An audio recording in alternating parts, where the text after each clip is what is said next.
brothers and sisters, I hope all of you are good. Let God bless each one of you. In our school days, we learned a beautiful lesson. It's all about a poor woodcutter who used to go to the forest every day cutting tree, and out of which he used to live. So as is a customary schedule, one day he went to the forest deep inside. He was cutting tree. It so happened that the axe he used to cut the tree skipped out of his hand and fell into the nearest river. And it was a deep river. Unfortunately, he did not know swimming.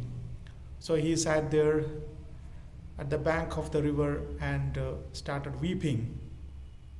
And there came a goddess, and she inquired with him about the reason of his crying. So he said what had happened actually. Then she said, "Doesn't matter, I'm here to help you out." Then she went deep inside the water. Then after a while she came out and brought with her a golden axe. He showed it to the woodcutter and said, "Is this your axe?" Then he said, "No, this is not mine." Then again she went into the water and came with another silver this time axe and asked the woodcutter, "Is this yours?" Then he said, "No, this is not mine." Then finally she went into the water, and again she came up with the one which the woodcutter was using. Now this time the woodcutter accepted and said, "Yes, this is mine."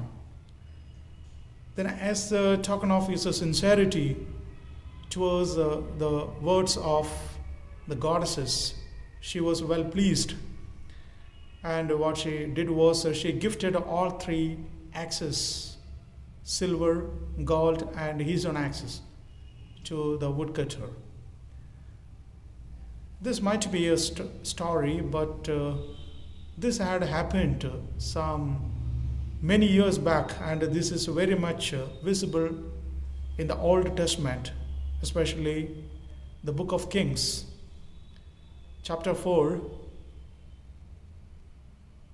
the verses begins about Solomon's sacrifice in the Mount Gibeon, where he sacrificed to the Yahweh, and Yahweh well pleased about his sacrifice.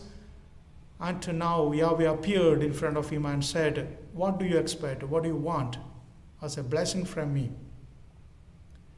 Then Solomon quite a while thought, and finally he took a decision for himself and said, "Lord, please give me wisdom, knowledge, and discernment to know the people whom I am ruling, to make the right judgment." In fact, even God himself had not expected such an answer from the great King Solomon.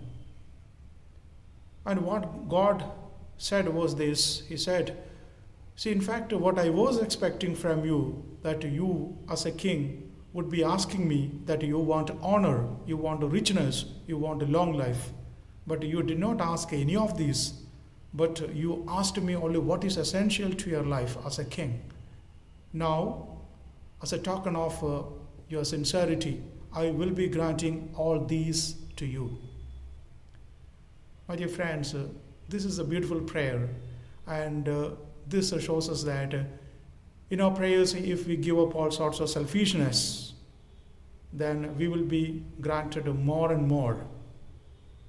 If we are away from unnecessary requirements to God, definitely even in our unnecessities, God will interfere and make it a necessity, and definitely God will grant them all. So let the prayer of Solomon be an inspiration in our day-to-day life. And God bless each one of us. And let us choose the right way of praying towards God about all our needs every day. God bless each one of you. Amen.